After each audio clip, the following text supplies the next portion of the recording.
Donc, on va voir le cours du placenta prévia. Le placenta prévia est une insertion du placenta en totalité ou en partie sur le segment inférieur. Sur le plan anatomique, le petit côté des membranes a une hauteur inférieure à 10 cm. Sur le plan clinique, cette insertion basse se manifeste par des hémorragies, parfois très graves pour la mère, et parfois le risque d'accouchement prématuré engageant le pronostic fœtal. La fréquence de cette pathologie est de 1 cas pour 200 accouchements. Pour la classification, on distingue deux types. Une classification pendant la grossesse et une classification pendant le travail. La classification pendant la grossesse. Donc, 3 variétés.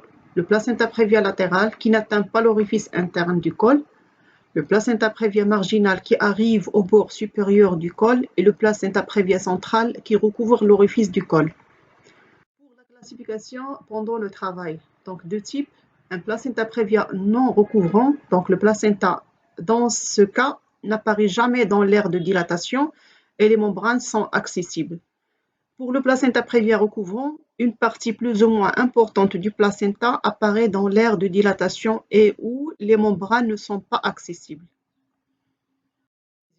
Donc, on retrouve des antécédents d'avortement et de curetage, les cicatrices utérines, myomectomie, sénichie, césarienne, plastie utérine, la multiparité, les grossesses multiples où le placenta du seul fait de son étendue déborde le segment inférieur, certaines malformations utérines essentielles ou provoquées par fibrome et des manœuvres endo-utérines, exemple la délivrance artificielle et la révision clinique.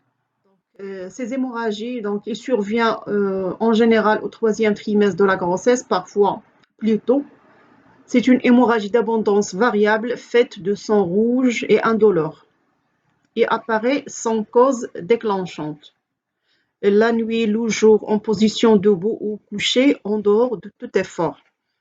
L'évolution est très capricieuse et imprévisible. Leur survenue en grossesse impose l'hospitalisation d'urgence en milieu spécialisé. Si hémorragie brutale et abondante, il peut provoquer un état de choc hémorragique imposant la réanimation maternelle. Soit des petites hémorragies répétées où l'état général est conservé, ils peuvent entraîner une anémie qui doit être systématiquement évaluée par un bilan biologique et corrigée par un traitement ou une transfusion.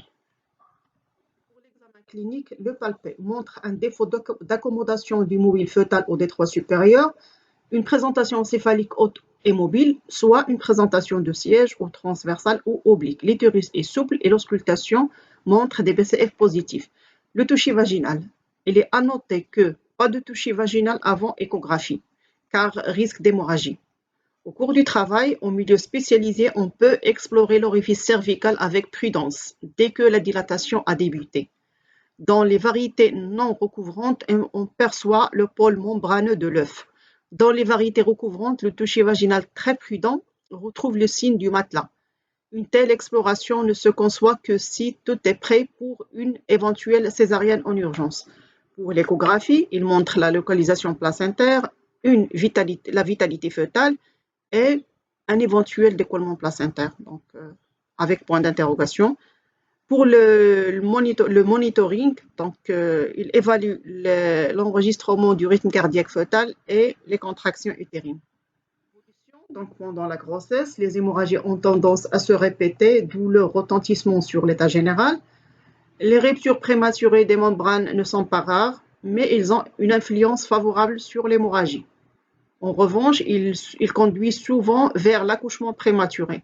Pendant le travail, si insertion n'est pas centrale, la rupture spontanée et précoce des membranes favorise l'accommodation et la descente de la présentation et fait cesser l'hémorragie. Mais il peut être cause de prosidence de cordon. L'abondance et la brutalité des hémorragies dans les placentas recouvrants peuvent entraîner le collapsus et le choc. Pour la délivrance, elle est souvent aisée et rapide, mais risque d'une hémorragie du postpartum. Dans les suites de couches, il y a un risque de thrombophlébite surtout pelvienne. Les femmes restent plus fatiguées et la lactation s'établit moins bien et le retour de couche est plus long à venir. donc consiste en soins de réanimation, en particulier la transfusion sanguine, l'oxygénation large de la mère pendant le travail ou pendant l'intervention et la prévention de l'infection par l'usage d'antibiotiques. Le rôle de la sage-femme en CPN, toute sage-femme doit dépister les femmes qui présentent un placenta prévia et les référer vers une consultation médicale pour confirmation du diagnostic par échographie.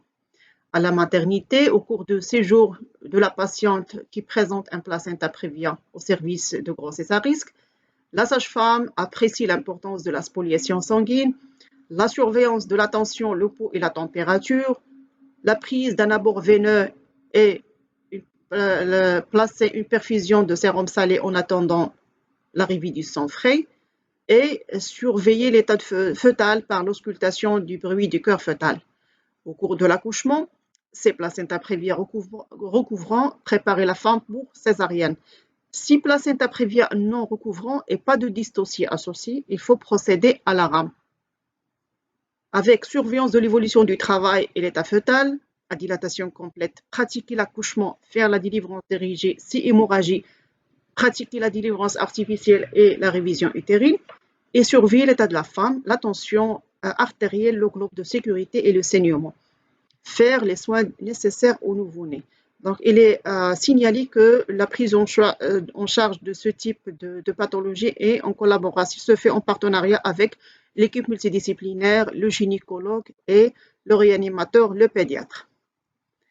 Donc, pour les suites de couches, faire un lever précoce pour prévenir une éventuelle phlébite, surveiller le saignement, la tension, le pouls, les lochis, le globe de sécurité, administrer le traitement prescrit et faire les soins nécessaires au nouveau-né. Pour votre aimable attention.